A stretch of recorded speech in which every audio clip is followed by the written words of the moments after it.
जब पहाड़ों के पीछे सूरज ढलता था तो अज़ेरोन की धरती पर अजीब सी खामोशी छा जाती थी। हवा रुक रुक कर बहती, पेड़ों की पत्तियां फुसफुसाती, जैसे आने वाले खतरे की चेतावनी दे रही हों। यह वही धरती थी जहां सदियों से शांति थी, लेकिन उस शांति के नीचे एक भयानक युद्ध सो रहा था। अज़ेरोन 4 हिस्सों में बांटी थी।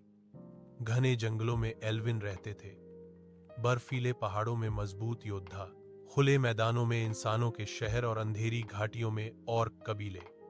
प्रकृति सबको बराबर जगह देती थी।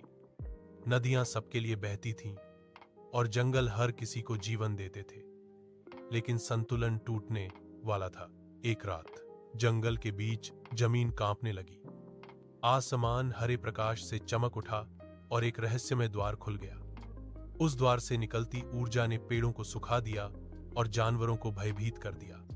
एल्विन जादूगर समझ गए कि यह द्वार किसी मरती हुई दुनिया से जुड़ा है। कुछ ही समय बाद उस द्वार से ऑर्क योद्धा बाहर आए। वे ताकतवर थे, लेकिन उनकी आंखों में क्रूरता से ज्यादा मजबूरी थी। उनका संसार नष्ट हो चुका था। उनके नेता द्रोखान जानता था कि यह नई धरती उनके लिए आखिरी उम्मीद है। इंसानों के राजा एल्ड्रिक ने इसे आक्रमण समझा। सेनाएं तैयार हो गईं। तलवारों की टकराहट, युद्ध की आवाजें और चीखें। अज़ेरोन की मिट्टी पहली बार खून से भीग गई। हर लड़ाई के साथ नफरत बढ़ती गई और प्रकृति घायल होती चली गई।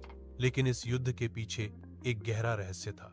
एल्विन विदुषी लिराया ने खोजा कि एक प्राचीन शक्ति, जिसे शैडो कोर कहा जाता है, दोनों दुनियाओं की ऊर्जा चूस रही है। वही शक्ति द्वार को खुला रखे हुए थी। अगर उसे न रोका गया तो न सिर्फ ऑर्कों की दुनिया बल्कि अज़ेरोन भी नष्ट हो जाएगा। सच सामने आते ही दुश्मन दोस्त बनने को मजबूर हो गए। द्रोखान और एल्ड्रिक ने असंभव गठबंधन किया।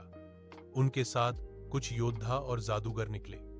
रास्ता खतरनाक था। अंधे जंगल, जिंदा परछाइयां और टूटते पहाड़। आखिरकार वे शैडो कोर तक पहुंचे। वहां भयानक संघर्ष हुआ। जादू और ताकत टकराए। अंत में द्रोखान ने अपना बलिदान दिया और शैडो कोर को नष्ट कर दिया। द्वार बंद हो गया और दोनों दुनियाएं बच गईं। युद्ध खत्म हो गया, लेकिन उसकी यादें अज़ेरोन की हवाओं में आज भी बहती हैं। नदियां अब शांति से बहती हैं, पर हर कोई जानता है प्रकृति का संतुलन ही असली शक्ति है।